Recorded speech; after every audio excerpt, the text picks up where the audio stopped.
Hello and welcome to another edition of the Knicks Film School pregame show. My name is Andrew Claudio, aka GMAC, and it's time to preview another Knicks matchup, this time on Sunday night against the Milwaukee Bucks, a team that we thought we'd be fighting it out for the 2 seed if the Knicks had potentially taken care of business, but unfortunately, and I don't even blame them because they are fighting to the finish and they look extremely gassed at the moment, and you got to commend them for the fight, but unfortunately, we're not fighting it out for the 2 seed with the Bucks. Knicks have lost 4 out of 5. I'm recording this the morning after a loss to the Chicago Bulls, the second night of a back-to-back. Josh Hart getting ejected in the first quarter, justifiably so. You can't kick people in the head.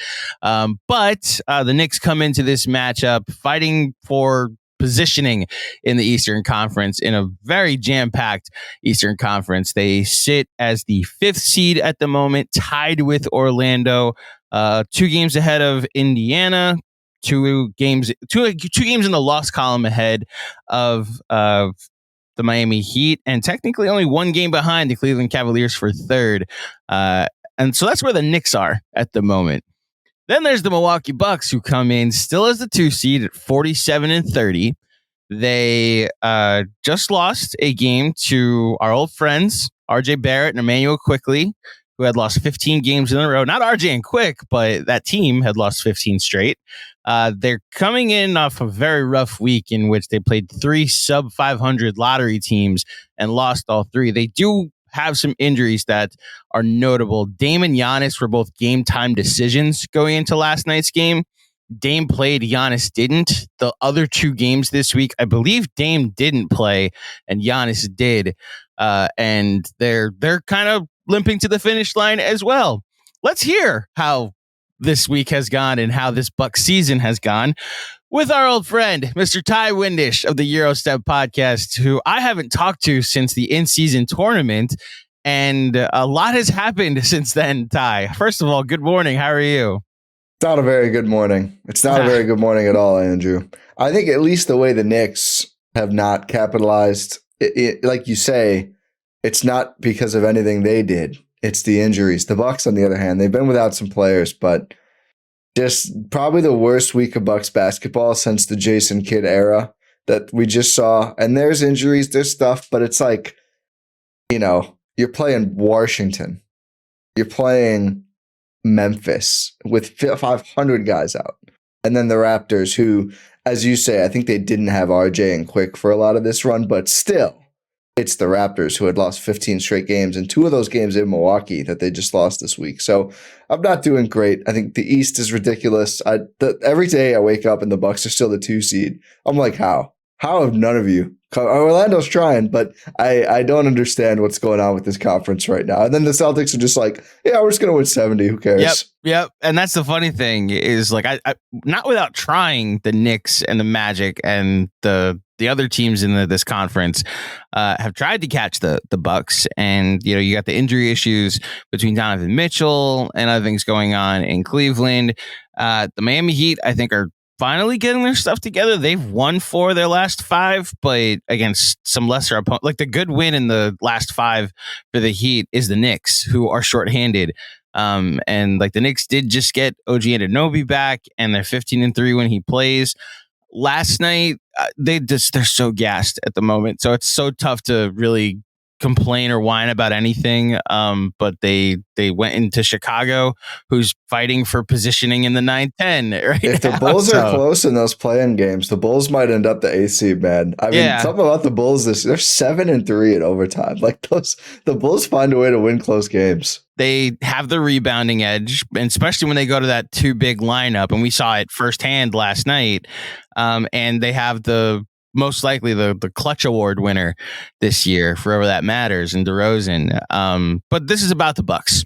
Yeah, I see what I'm trying to do. You're here. trying. Like, let's sprinkle in some Magic talk right away too. And also, we've been doing a lot of scoreboard watching. Shout out to the fine folks at T Squared Social who have helped us scoreboard watch over the last couple weeks. And like, I'm so fascinated by this Bucks team and what expectations I should put on the playoffs, because there's a part of me that like digs through the lineup data. Like we have some people at Knicks Film School that are like, we be afraid of them come playoff time. And I'm staring at their 4 most used lineups this year.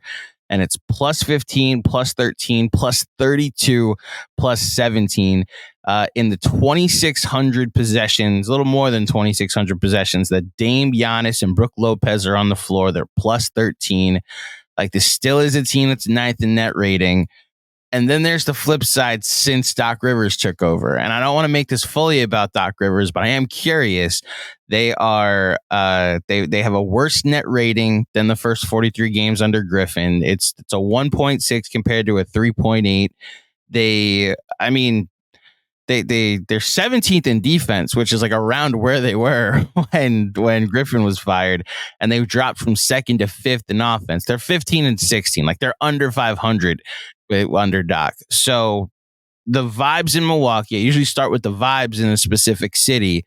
Is this like, we're so banged up? Because I mean, you tell me how hurt Dame and Giannis are, or is Doc Rivers potentially a scapegoat? What's the temperature check right now in Milwaukee?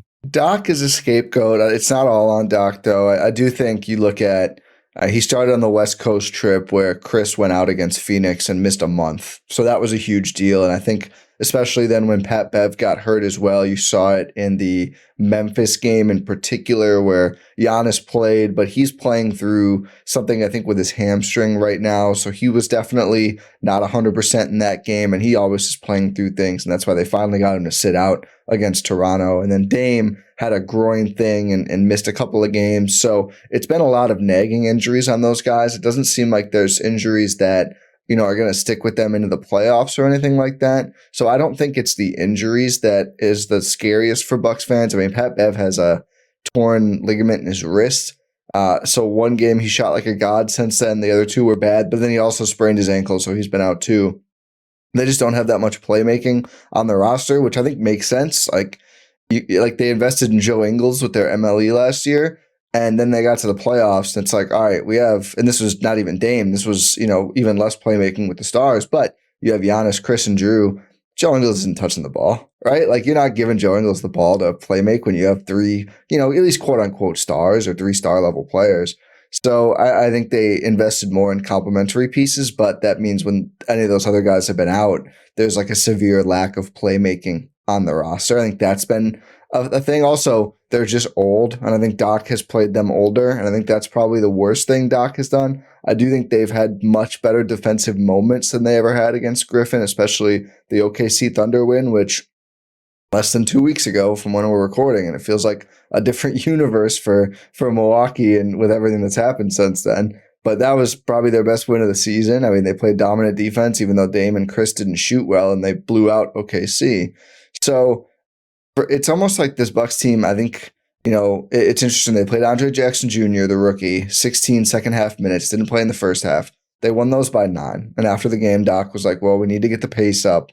And I do wonder, like, I think they need that juice. I think Pat Bev brought some at first, just like more energy, but now he's hurt. And, he's also 35, right? Like, he's not able to do physically what someone like Jackson Jr. can do.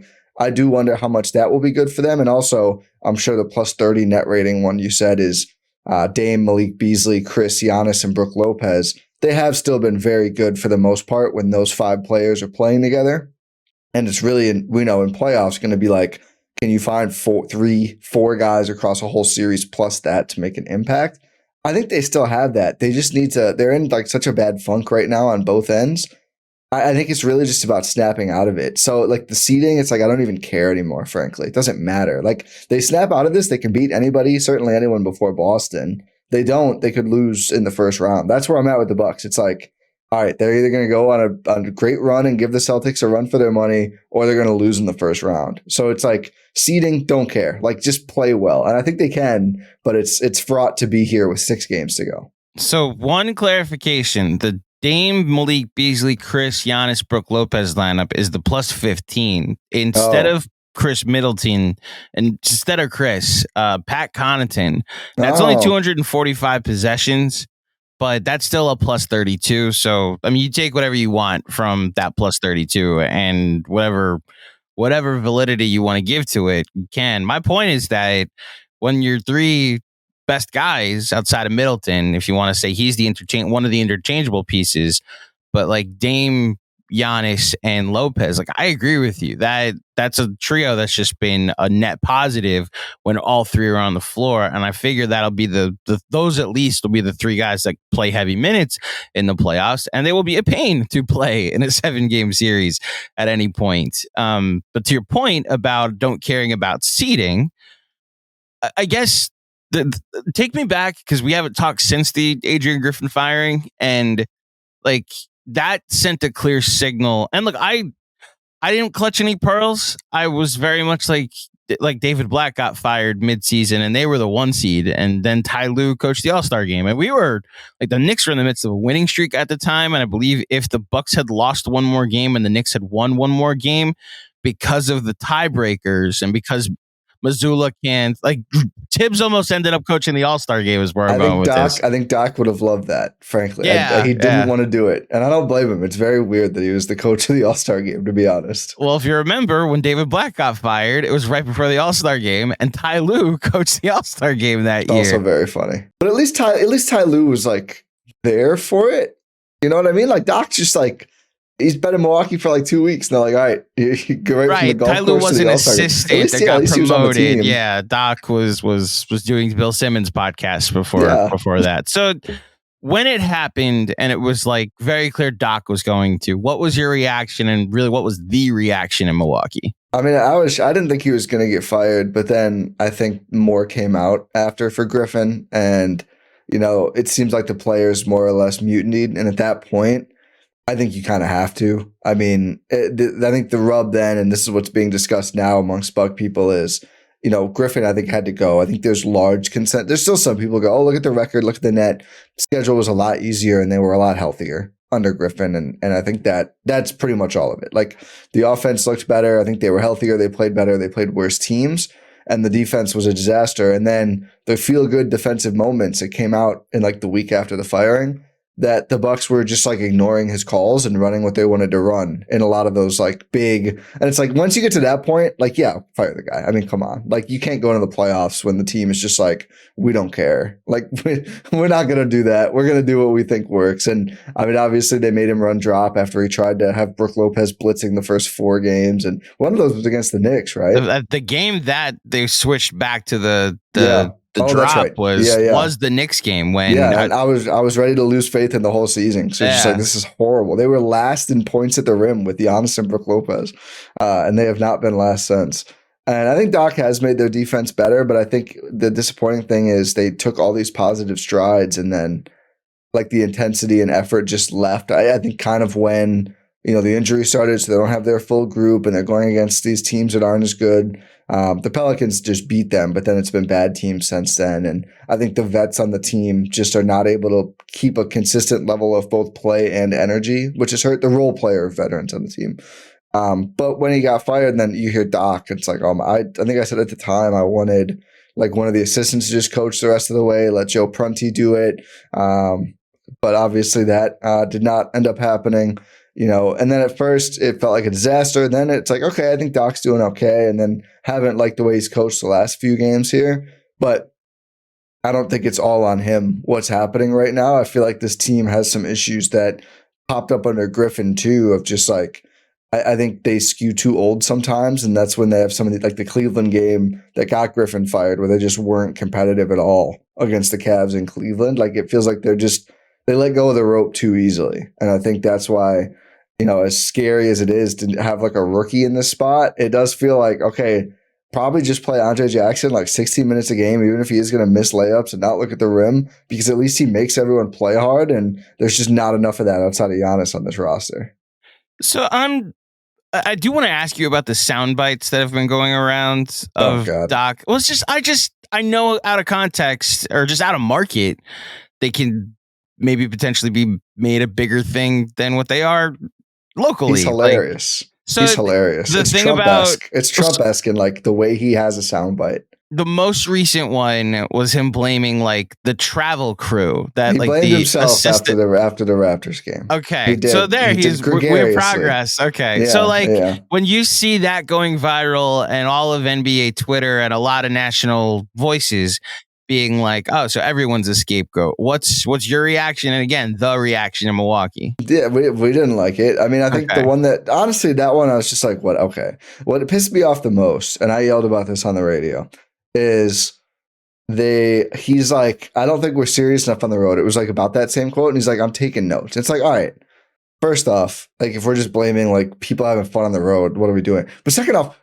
just say something. You're the head coach. Like, what do you mean you're taking notes? Are you writing a story? Are you going to submit this to the Athletic? Just change it, Doc. It's up to you. And then after the Memphis game, when Giannis is like playing through the pain, he's like, I wanted to pull Giannis. I really did. But Giannis said he was good, and the trainer said he was good. It's like, Doc, it's your rotation. If you want to pull him, pull him. Like, I hate how much of this, like, we're like, Bucks fans are looking for things, and Doc's like, I wish I could help. And it's like, you can't help. It's your whole job. He's sending thoughts and prayers for the rotation issues. Yeah, literally, like man, if only somebody could do something. And it's like, yes, the guy in charge of lineup decisions. Look, I don't want to turn this into a conversation about coaching because, like, you and I have talked about it in the past. Like, I thought Bud was a scapegoat by the time he was let go. And I think a lot of times we as fans just like our first inclination is it's coach's fault. Like, yeah. I do think coaches can have bad games. Like, I thought Tibbs had a rough game last night. I think the base level competence for a Tom Thibodeau team is that even if you fall down 20, you're going to fight your way back because that's what all his teams do. They just don't stop fighting. And the Knicks have, in all of these games that they've lost recently, have gone down big because they're not hitting anything. And then they fight back and it's a one possession game in the fourth quarter. The tough part for me is the Bulls went to that Drummond Vooch lineup last night, and Tibbs was like, well, I have to match size with size, and went to Precious Achiuwa the entire fourth quarter. Whereas they had this lineup with OG Anunoby back and three guards that was a plus 11 and got him back in the game. I just never saw it again in the fourth quarter. It's not the reason they lost the game. They fell down big early and they're playing a back-to-back, and Josh Hart got ejected in the second quarter. But I recognize like coaches can have off nights. And I guess my thought with Milwaukee is because they made the move from Griffin to Doc, that was a clear message to me that like what happens in the regular season, just like even if you are 30-13 with like a good net rating, it just doesn't matter. Like this is a team looking to win a title. And if we don't think you're the guy that can win a title, then you had to go. Is that, I think am I reading the wrong message there? It's that a little bit, but it's also they didn't like the way they were winning. And it sounds so spoiled, but Giannis hated the way they were winning.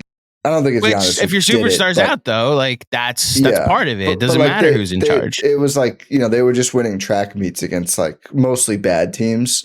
And it's like that no one who has been on the Bucks before this year, like that's just not comfortable to them. Like they want to be a great defense. They want it to start with defense. And I think that's why the OKC game felt like and the first half of the Lakers game as well. And then really like at halftime, something happened. They blow that huge Lakers lead, and they have one win since then. So, but yeah, I think it was not just like, it wasn't just looking at playoffs. It was also like, you don't have everyone bought in, and the team is not defending using your principles. And I don't think he's getting the most out of them. Like, I don't think it felt like Griffin was not able to like push some of these veteran guys harder. And maybe that's why he was going toward young players more. They also are better scheme fits just for the athleticism, for the kind of trapping and, aggressive defense he wants to do or wanted to do.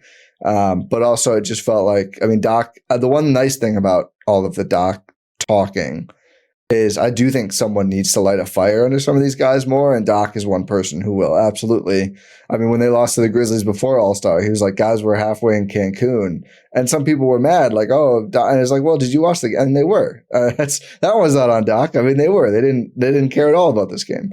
But now it's like we've had enough of those losses where it's like no one wants to hear any excuses now. It's like, play well or just I don't even look at the press conference anymore. I'm like, I don't care to hear about this. how about let's just play better for a full game and not stop getting out to shooters and getting back in transition and all this other stuff. So I feel like what Bucks fans have learned more than anything is, it's really Giannis is like the flex tape holding this whole thing together, and to a lesser extent, Dame and Chris and Brooke. But like, it's crazy where you think about they'd be without him, which is, I think, his MVP case this year, which we're not going to do. It doesn't matter. He's not going to win. But I was going to ask you what your personal 5-man MVP ballot is, but you don't care at this point.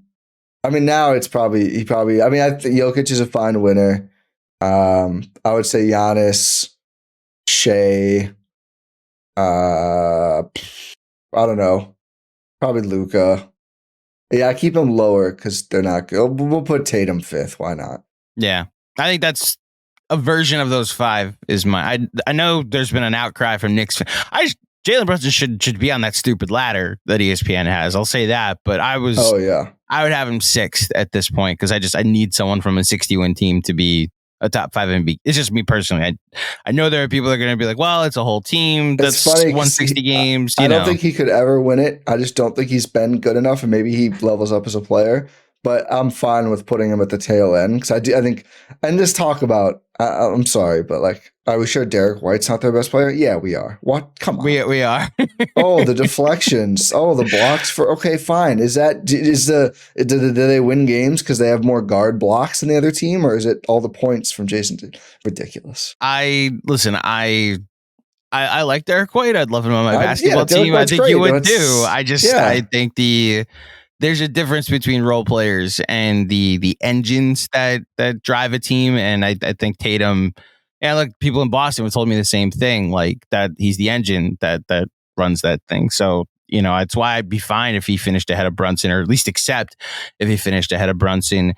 So this matchup, like the Bucks have 5 games left. The easy part of their schedule is over. I will say that might be good for them.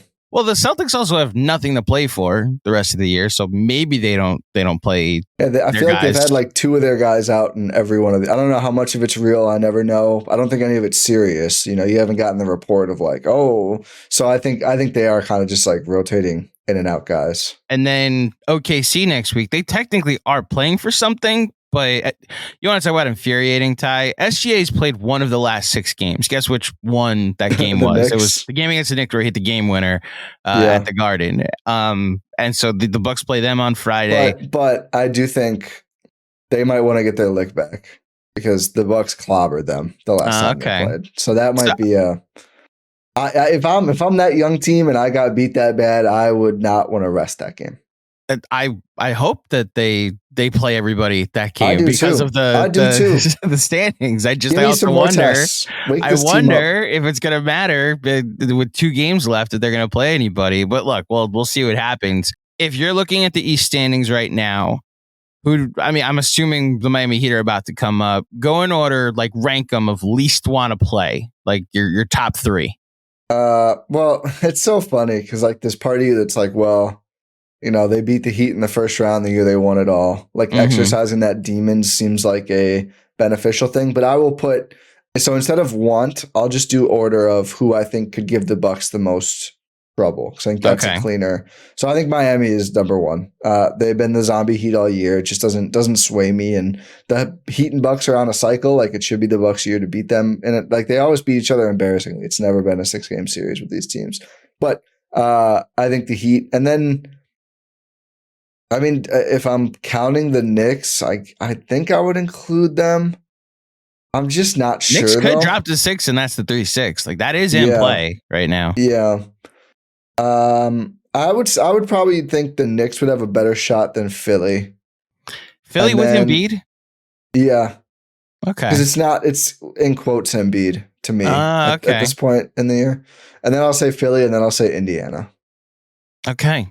And then if Orlando counts, then them last. I think they'd be the easiest. So yeah, last on the list. Man, everybody's doing that with Orlando. I think I'm doing it too. So I think it's just from my conversations with the 6-man show, I've said like they've accomplished something already this season. Yeah. Like winning a playoff series is not even like gravy. It's like an extra plate. It's quite literally them being in the race for the 2 seed at the moment, or just within striking distance of a 2 seed at this point in the season, is already like you're the OKC of the East, you know? I mean, like, yeah, having home court in a series alone for them is incredible. Like, look at some of the teams they're ahead of.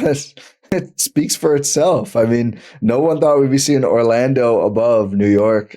Indiana is kind of different, but Miami, Philly, and that's it, because the rest of the East stinks out loud. But still, that's a testament to their season. And maybe they'll prove us all wrong, but I just think, I mean, like, wouldn't that be something? We're looking up in the conference finals and it's Boston, Orlando. I don't know what Adam Silver would do about that. Right. Here, just like that's the on chicanery that might get pulled, you know? But I think like people have this concern about the Wolves that they can't score late, and they have freaking Anthony Edwards, and the West is a lot tougher throughout. But I mean, like, if you're worried about them with Ant, and I don't know if Towns will be playing, unfortunately, but even when he was there, they haven't been a great clutch time offense. I think you should really be worried about, Jalen Suggs. Obviously, they do have Bronze and Paolo, but still, I don't trust them in playoff offense in the half court. So we'll see. Maybe they'll prove us wrong. So let's play out that the Bucks. Let's play out the disaster scenario, and I'm assuming the disaster scenario is they lose in the first round. What happens in the offseason, if you could project that far? Yeah, I mean, I think it's 2 paths. I try to not go too deep because I want to, pay the service to the ongoing season, but you can't not think about it. I think obviously you have to, hope that you didn't rattle Giannis too much. I mean, I do think it's like the 2 horrible seasons in a row, and they have less chips now, and they got older, and it didn't work. And here's Doc in after Griffin flamed out. I mean, it's been a very bad. If it ends that way, it's even worse than last season in a lot of ways. So I guess number 1 is just big guy, we still good? Like, how you doing? And assuming the big guy's still good, you're going to have to move some starters. I mean, I just think you have to get younger. You have to be a radically different team. I think there's a chance that they could do the, half a year of Doc. Everyone needs to get acclimated and everything. But I do think, like, as good as some of the Brook numbers are, he looks older this year. And they're asking him to do more. But, there's been some games. What concerns me the most is, like, Jaren Jackson Jr. and Jarrett Allen have had games this year where they were just like dominating him in the post, like one-on-one. And it's like, he's still a very good help defender. He's still very good on Embiid, and he's actually pretty good on Jokic too. It's so hard. Those are such valuable players to have a very good one-on-one defender for, but it's also 2 players. So it's where do you can you do it with Giannis and like a lower price center and more younger players, more athletes, etc. It's tough. So I think somewhere you've got to look and say, we got to get younger. We have to get more athletic. We just have no juice outside of the young guys and Giannis in terms of like burst. And Dame gets to the rim here and there, but has not had a lot of luck finishing this season compared to his career. So yeah, I think it's going to be another dramatic shakeup year, I would think, if that happens.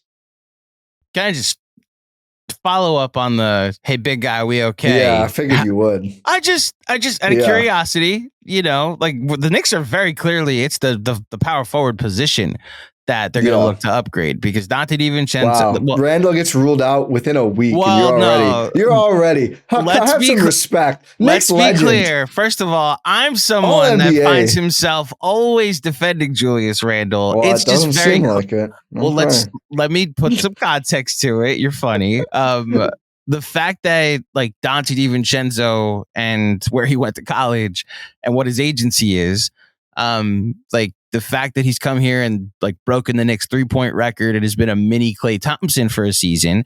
I don't think Donovan Mitchell's in play anymore. Not that wouldn't be an upgrade, but the synergy of Brunson next to Dante has just been outstanding this year. And Anunoby at the 3, you don't trade 2 chips and whatever you think of RJ and Emmanuel quickly. And what they found, like, I think they did upgrade Hartenstein for Embiid, but what Isaiah Hartenstein has been this year as a center, it's Jokic light, but like this guy's second on the team in EPM, 16th overall in the league from the defensive side. And they're running offense through him to the point where I'm wondering if just like this isn't just a more efficient offense that you want to keep seeing what happens. And it's why I think the Randall side, like, I mean, people have already had their questions about Randall come playoffs. He left CAA, which is already a sign that he's not good with the Knicks. That's step one. Good. That was the first initial call. And as positive as I am about him, I do recognize there are questions. And if they were to upgrade, it would probably be that spot. So, like, obviously the Giannis side of it, I'm not even thinking about it from a Knicks perspective. I'm just thinking from a Milwaukee perspective, like that relationship to have that, like, hey, big guy, are we good? Like, how much does that come up this week with Bucks fans that are like, this is the point. So not at this point. It's very much like it'll happen if the playoffs go the way that I asked about the first round exit. I mean, I think you'd have to be kind of silly to not worry about it. I mean, as much, and then I'm sure there's going to be the same Bucks fans who, you know, when my windy associate Brian Windhorst brings this stuff up, who are like, he's always and he just resigned, and he did. And I did see someone go, you know, thank God Giannis signed the extension. I'm like, yeah. I mean, we know how this all works. He wants out, he gets out. It's just, you know, would they ever call his bluff if he, like, this summer was like, you know what, screw it. I don't think he would do it, but like, would they ever call his bluff? I don't think he would do it. I don't think they would. But I've also had people ask me, like, and I think this is stupid, like, did you get ahead of it and just trade him anyway? And like, no, of course not. No. Like, what if someone was like, if OKC gives you J-Dub and 40 picks, I'm like, they can keep that stuff. Like, I like J-Dub a lot. He's never going to be a Giannis level player. Sorry, J-Dub, but he's not. He's going to be a great player, I think, but just not that.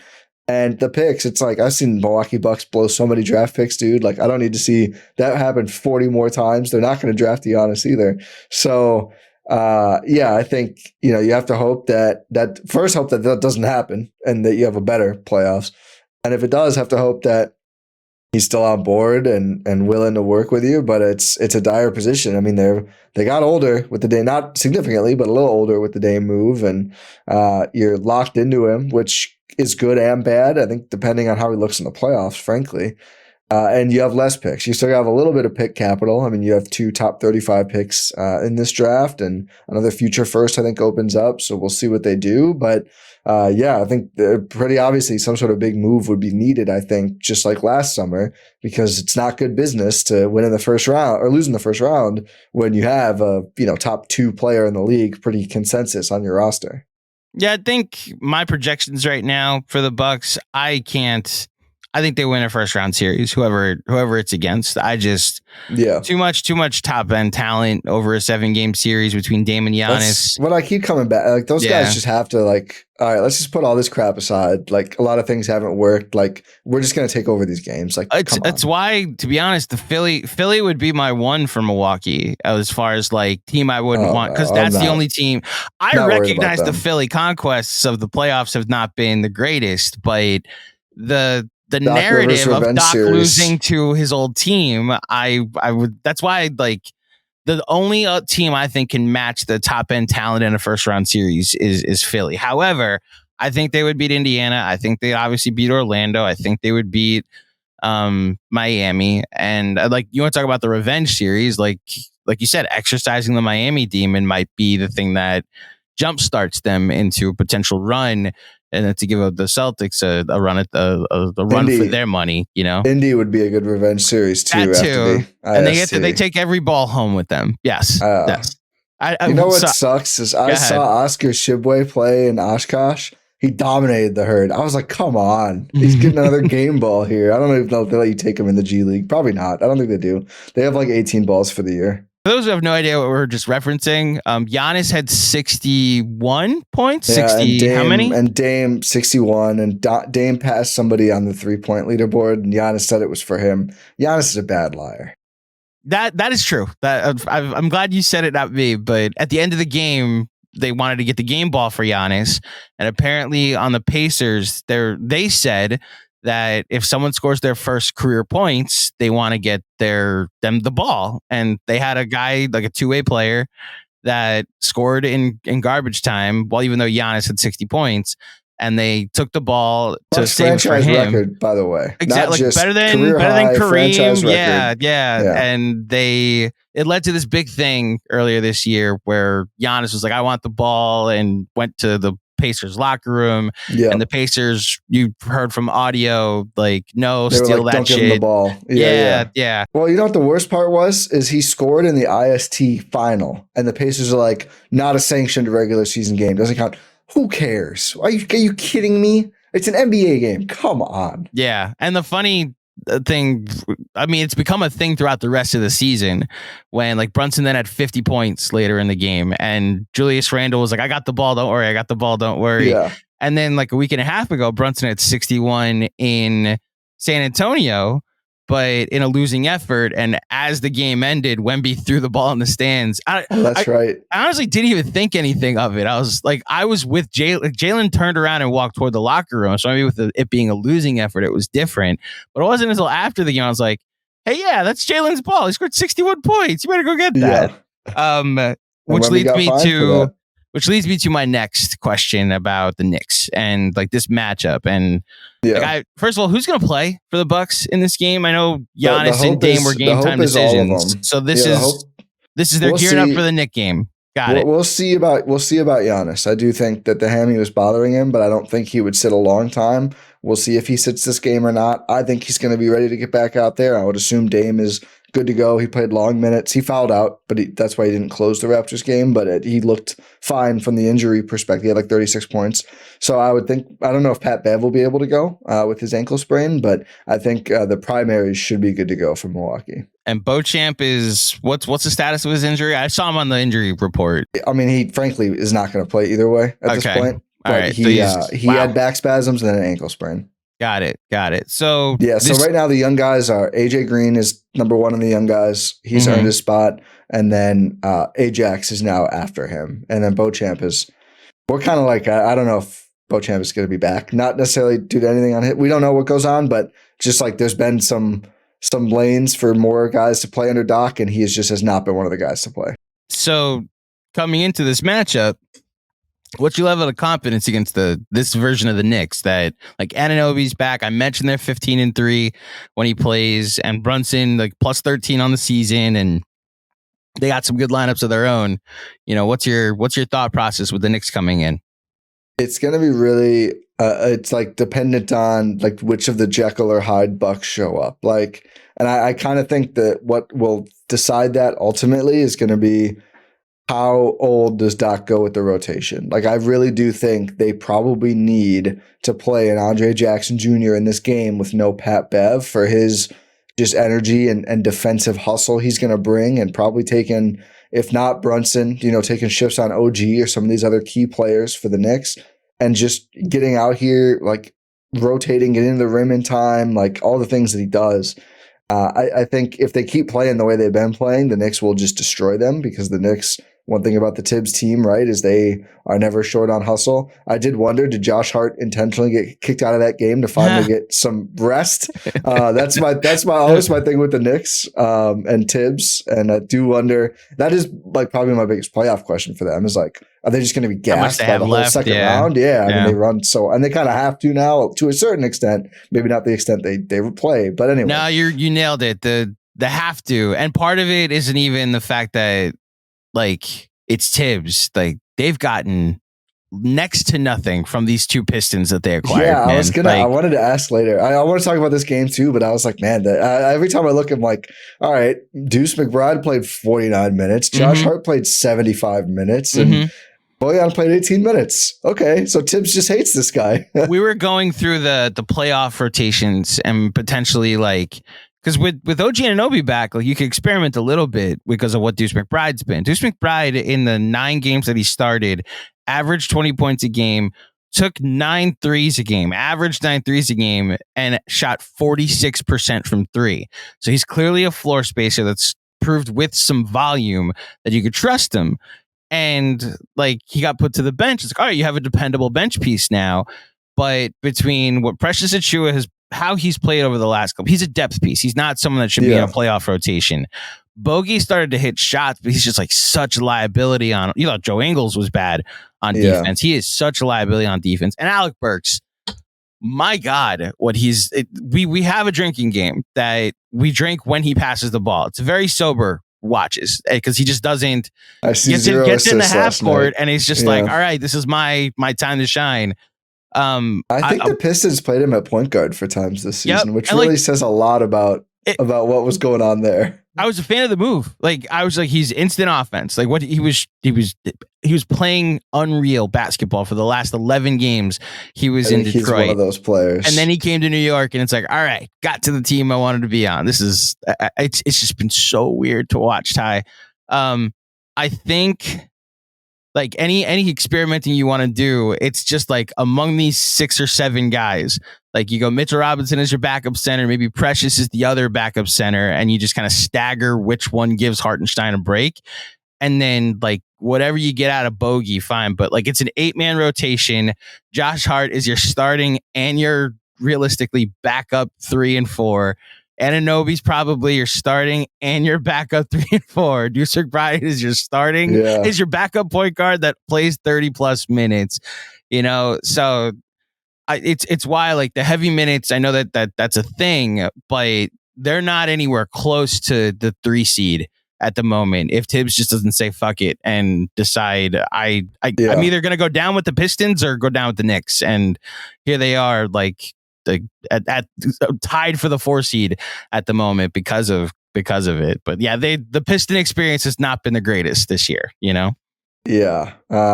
So somehow the Bucks had one of the best trade deadlines, and I think that kind of just speaks to how overall mid the trade deadline was. But Pat Bev had been pretty good. I mean, he's off and on, but so this is where I usually get like perspective. I've asked you about the Knicks in the past. Like I turned the pod over. The Knicks have, I mean, the last time you and I talked, it was like, oh, will Tibbs play quickly at the 2? Well, what do you make of RJ Barrett this season? Yeah, on and off. Those questions. I wish they'd kept him after last night's game against the Raptors. But very true. That's right. Actually, Gary Trent Jr. was the one who killed it. I was going to say, that's what, from what I could tell, Gary Trent Jr. went off. Although good games from my RJ and IQ. Good to see them experience something good. Your questions or thoughts and just like what the Knicks, their whole revamped roster this season, like what's your perspective been? It's just so interesting to me that they went, it felt, I mean, I know it wasn't just this year and it wasn't all in because I have the future picks, but I just still, I'm like so fascinated by, okay, the OG thing obviously is working. When he plays, I guess you can't say that, but when he's out there, 15-3 when he plays. No, I agree. Well, it's hard to say overall it's working when it's like been such a touch and go experience just with his availability. The Dante thing worked out way better than I expected. I thought he was not going to be as good there. So that's been great. But then like the Pistons trade just stunk. How important do you feel like this season is? Because they clearly wanted to win this year. And like the Pistons move was really just about this year, right? Like both of those guys are probably gone. I mean, the way they played, certainly gone. Bogey's got another year. Alec Burks is off the team forever, but Bogey can just be the Fournier. Like they can put him on. Like I'd hate for that to be how it ends. These poor guys. I just like play better, and you won't be the Fournier. I know. I get it.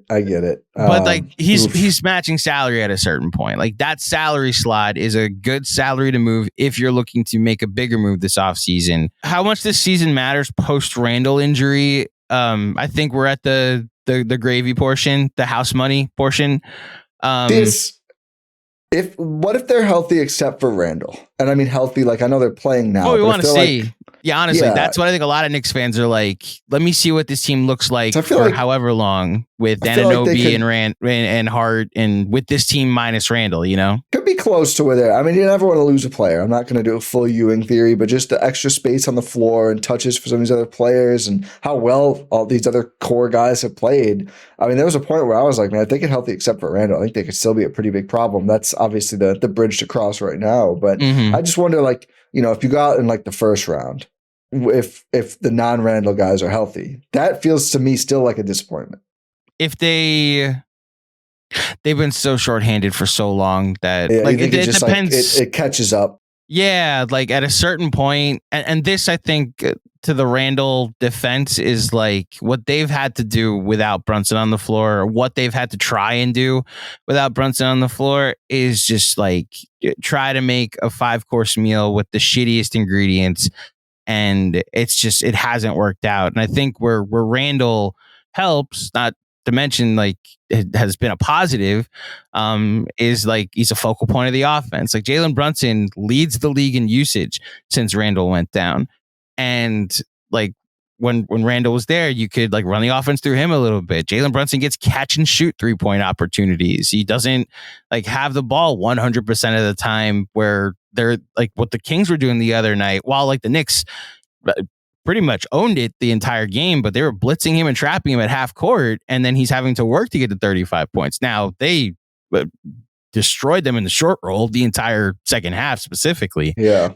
But you could experiment in other ways with the ball. Like we talk about surrounding Brunson with shooting. How about surrounding Julius Randle, one of the better passers, with shooting, which is why that January version of this team, they were 12-2 with the best net rating in the league. And it seemed like you finally found that there was nothing redundant anymore. You didn't have two lefties in RJ and Julius that need the ball to succeed. And you upgraded your defense. And like I started to get like, that's why the ceiling of like maybe they could give Boston a run for their money crept into all our minds. I think they still could. I don't think without Randall they can. I think Boston's a little clunkier than people think. I know they're so great. I do too. But I think they have enough to beat the Knicks without Julius Randle, you know, because with Randle on the team, I think Bogey and Burks don't play a playoff minute. You know, still might not. I don't know if they will. They might. If they will. I don't think Burks does. I think Bogey is probably has to play a little 8 to bit. 9. You're playing 6 guys, because then like Precious Achiuwa play? Like that's what I'm saying. You're then going further into your. I mean, you know, this is a baseball guy. Like it's one thing if like you have 2-3 aces in your rotation that you could just kind of mix and match and throw them out in the 6 for 3 innings in the later of the game. If you're leaning on like your 5th starter to pitch important innings in the playoffs, then you realize your depth.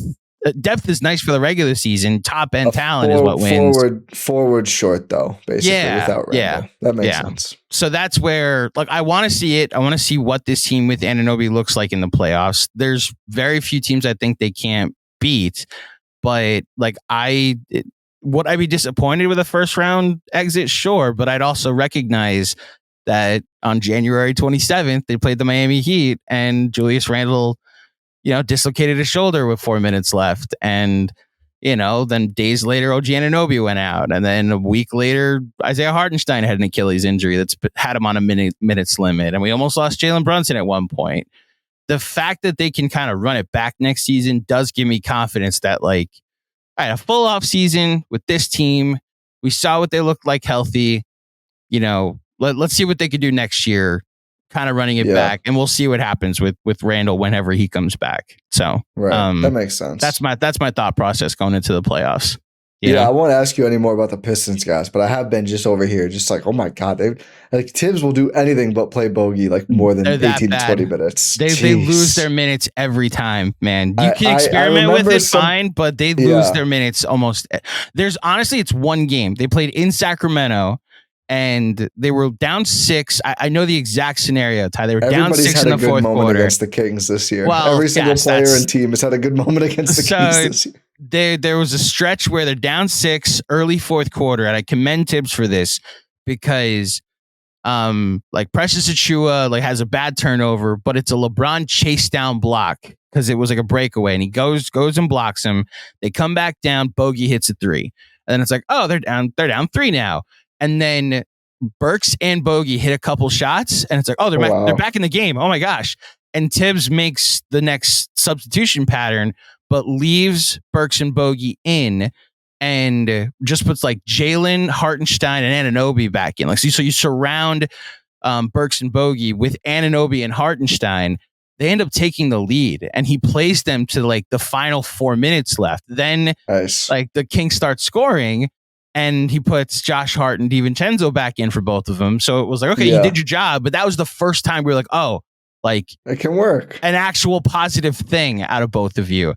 And here we are months later. And I've had like a moment here and two with Bogey when he's hitting shots, but that's really it. You know, it's been so funny. I mean, the more Bucks negative than anything. A link to him. And we talked about, should I give up one first? Should I give up more than that at any point? And it's like, thank God. And also, how did the Pistons wait this long to Wow. think they could have, if they had gotten like and we'll see what Quentin Grimes is, and Malachi Flynn had 50 points the other night. So who knows? Did you see? So he said after that, I don't think it's a fluke. And then the next game in 27 minutes, he was like 0 for 3. So no. He had 3 points, 0 for 12. Ty, he was over 12. Oh my God. I must 0 for 7 from score. 3. Like, that's the thing. The funniest thing about it is he was like, that's not a fluke. I got this. I'll show you. Quite literally, I got this. It's Alec Burks' energy, but outside of that 50-point game, Alec Burks' output. Yeah. All right. Well, our basketball teams play a pretty important game for both teams on Sunday night. Well, let's do this. Who do you think is the key outside of the obvious for the Knicks? So not Brunson. Not basically. Brunson. Yeah. If they can make Josh Hart shoot threes, that's a point in the direction of the Bucks. I'll say that. Yeah, I'll go that direction. I have no idea what to expect out of Anunoby. He looked good in his first game back, but Josh Hart's dealing with a sprained wrist. And I really wish he didn't say this, but he said in a post-game interview. Well, shout out to the Roommates podcast. Yeah. He said post Kings game, because he had 31 points without taking a three. And he was like, I can't really get it to the rim right now when I'm taking threes. It's like, why would you like volunteer that publicly? Like, why now teams know, okay, just like load up and maybe it's games of shit. Maybe he's going to knock down 10 of them in this guy. That would be the Bucks' luck, is Josh Hart is 10 for 11 from 3. And that would be something if Josh Hart suddenly turned into Dante DiVincenzo. Dante revenge game, I think, is something for the Bucks to look out for. The way they've not been good enough at sticking with shooters. They prioritize paint defense. I think it wouldn't surprise me then if we do see Giannis on Hart, if he is able to play and just as the roamer and they do dare him to shoot. The Bucks do like doing that. Their center rotation has been interesting. Brook Lopez, again, has had some tough moments. They've been playing Bobby and Giannis more late in games and trying to go smaller. I don't know if that will apply as much against the Knicks with Hartenstein and Mitch Rob. Maybe they stay bigger and Brook can play more, but that'll be interesting to see. But yeah, I do think it's going to be the Bucks, the way they guard shooters. And even if Hart can't, like DiVincenzo, McBride, now that he's hitting OG as well, they've just been like, they help off a little bit. And it's like that half step or that half second, let you wait to get back. And players in the league these days, I think a couple of years ago, you could get away with that more. Right now, I feel like every player in the league who spends time behind the arc is ready to shoot with like someone closing out to them if you give them that extra little bit of space. So I think it's going to be key of just keeping that 3-point defense intact. And yeah, I think it's tough. They don't have guard defense. You have to like, all right, Jalen Brunson, you might have 30 points on 28 shots. Like you got to live with that, I think, and not let everyone else go off. Yeah, I think, look, the way that these Knicks Bucks games have gone this year, I'm assuming that if the Bucks are playing the Knicks, they're just going to have their best night from 3 on the season. That's helped. They have not been doing that much lately. Well, so the Knicks must be the elixir. I think they have a better defense now, which will be fascinating to see. But the first 3 times these teams played each other, the Bucks hit 23s at least in all 3 games. And then that the Christmas Day game was the time. My reaction was like, the Bucks are finally missing. Oh my gosh, we have a chance. I'm curious how Brunson plays in.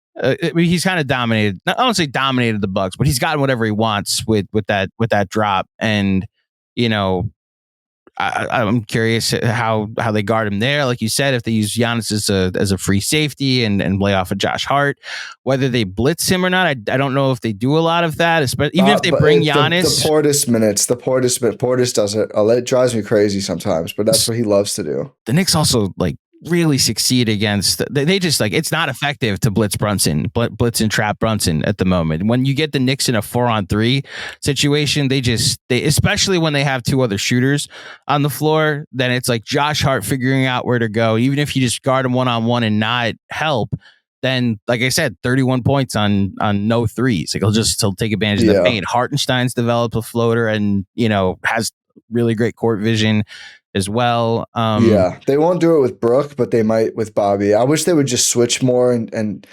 sometimes the blitz works, but so often it ends up what you're talking about of like, all right, the point guard, if they're used to this and they're not rattled, there's always the pass somewhere, and then it's like they're probably an open three or a good shot at the rim, and it drives me crazy, some of these possessions. Well, so the actual player I might actually say is the key to this game could potentially be Precious Achiuwa, because I don't think he should play a ton. And if Tibbs decides I need to stop Giannis and is like, I'm going to play Precious Achiuwa heavy backup 4 minutes because that's Giannis Antetokounmpo, I would understand his fear. I would also, the Knicks have gone small lately, and you want to talk about lineup data, Ty, it's only 330 possessions, so I'm not making a full conclusion, but it's been outstanding. Jalen Brunson, Deuce McBride, Dante DiVincenzo, Josh Hart, Isaiah Hartenstein. That's the lineup he went to for 9 games after Anunoby went down. Plus 33, 97th percentile, 141 points per 100 possessions. It's a 99th percentile. It really is Nuggets light. Bro, it's low-key Warriors light. Like it's that kind of like going small. Well, no, I just mean like if Hartenstein is creating from the post, you have your star, you have your star guard, you have your Aaron Gordon, Facsimile, and I don't know. I guess Dante is like KCP, and who would that make MPJ? Who am I forgetting? Who Aaron Gordon? Did we say? No, that would be Hart, I think. So this is why I'm going to. Why I hear what you're saying. McBride is KCP, and then Dante is MPJ. But here's why I go Warriors with it. Like smaller. So it's smaller, and Hartenstein's kind of it's like a cross between Draymond and Iguodala, but it's really Draymond. And Josh Hart's a cross between Draymond and Iguodala, but it's really Iguodala. And then you have Steph, Clay, and not Kevin Durant, and Harrison Barnes, as your other 3 guys out there. And especially if McBride's going to shoot like 46% on 9 threes, then that's a pretty insane ratio. Plus, it's really running through the point guard, I love a podcast that we can just sit here, mostly you, and just be like, Isaiah Hartenstein is Jokic light. Yep, totally. He's Draymond and Iguodala. Yep, totally. We're just like, and I'm just like, you know what? I'm saying players. Very clear. The lightest of 99-cent store beer, right? I know. Whatever. I think it's good to celebrate players when they play well, and when they do things. I think there's, you can compare without saying they're the same player. I know what you mean, but I love that we're just here in this world of like, they're the Death Machine Warriors because Hartenstein is everything. I'm looking at a plus 33 in 330 possessions is more what I'm going to. And I don't know if we see that lineup because Tibbs worry about the Bucks size. That it's quite literally, I don't know if it's a crutch for him at this point, but like the Knicks have had their size taken advantage of lately.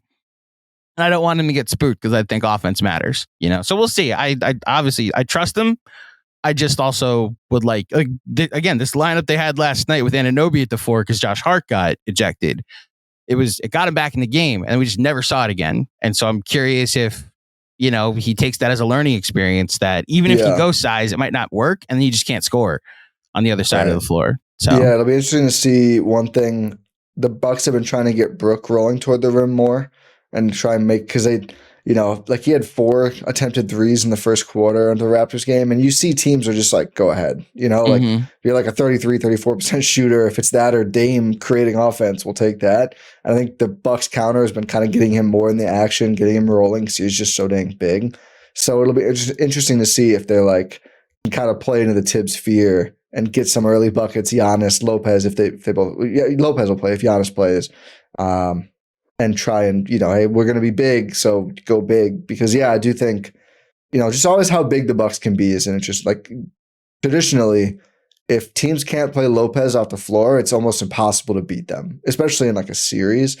But most good teams at this point can. I mean, everyone's so stretchy now. And, even if your big doesn't shoot, Bam's going to go screen for Duncan Robinson 100 times. And that's also very hard on Brook. So, but if you can't get him out of there, then the Bucks paint defense is just so good, even this version of Lopez. So that's going to be an interesting thing too of I think the Knicks would be certainly better off, like you're saying, go small and drag him out of there. And if they go bigger, I think that would help the Bucks significantly in this game in terms of the chess pieces. I agree. I co-sign, and I hope it's something that is part of the Knicks' plan. It's also I don't know. You tell me how the Bucks' transition defense has been. You could run with that smaller team. So yeah, that's what I wanted them to do last night is run these two bigs off the court. And this not having Josh Hart probably had a lot to do with that because he's their best transition player. But we'll see what happens in this matchup. Listen, I was so much more amped up for this game a week and a half ago when it looked like the Knicks were headed toward some kind of collision course to play for a 2 seed. But now we're both just looking for our teams to get a good win against the good opponent. And we'll see. Maybe this is a playoff preview as well. Maybe this is the second round matchup potentially. I was gonna say not first. Don't do that to us. No. Second round. No, I've always looked at the Bucks as a second round potential. Now maybe the 2 versus 6, but we'll see what happens. Any things you want to say before we get out of here? No, I hope for the Bucks and just like basketball fans' sake that Milwaukee can get it together and not just to selfishly I want them to win a lot of games, but it's just been very unfun to watch. It's just such blah basketball all around. So yeah, it's just been a very frustrating season given the expectations of Dame and the excitement and everything. But there's still, the 5 games and then obviously the 4+ from there. So it's such a weird point in the year, but maybe this could be another Bucks turnaround. Maybe it could be, the continuation of their death spiral. I really have no idea. My confidence has never been more shaken in a Giannis playoff team since he became, Giannis. So, yeah, I guess we'll see. And of course, with your confidence being shaken, watch this be the year that they win their second title. Watch this. This will be the year that they get into. They just figure it out come playoff time, and take advantage of a jumbled. We'll say this jumbled Eastern Conference, and then the matchup everybody predicted before the season against the Celtics. We'll see what happens. So I'm curious to see how it all plays out. Ty, as always, it's good to talk to you, man. Before you get out of here, please let the fine folks at home where they can find you and all the things that you do. Find me on Twitter at Ti Windisch, and then we have the Eurostep podcast. We have other Bucks podcasts, Brewers, go Brewers, great start to the season, and Packers. You can find them all at gspn.info. That's where all of our content lives, so check it out. Appreciate it, and hopefully all you Knicks fans aren't making too much fun of me after the game on Sunday night. We'll see. We'll be doing a podcast after that game you can look forward to, and the vibe will be wholly determinant on how that game goes. The Brewers got off to a good start. How'd their season start? I'm not sure how their season might have started. Did baseball started already? I didn't know. I've only watched the last. I thought it started 2 games ago. That's all I've paid attention to. The last 2 games. They've been okay on the court, and it's crazy. Rob Manfred gave Rhys Hoskins a sportsmanship award too. Wow, that classy, non-dirty player, Rhys Hoskins. Totally my takeaway from his time in the NL East when he played for the Phillies. 100%. Ty, as always, it's good to talk to you. And to everybody listening, thank you for joining me for another edition of the Knicks Film School pregame show. If you dug it, please head over to iTunes, drop a 5-star rating and a review. I will be back on Tuesday morning with a different version of a preview against the Chicago Bulls. 3 times in the last 6 games. I'm not going to do 3 different Bulls pregame pods. So we're going to go to someone nationally to talk about the NBA at large for that game. But until next time, thank you for listening. Thank you for watching. Enjoy the game tonight, and I'll speak with you soon. Peace.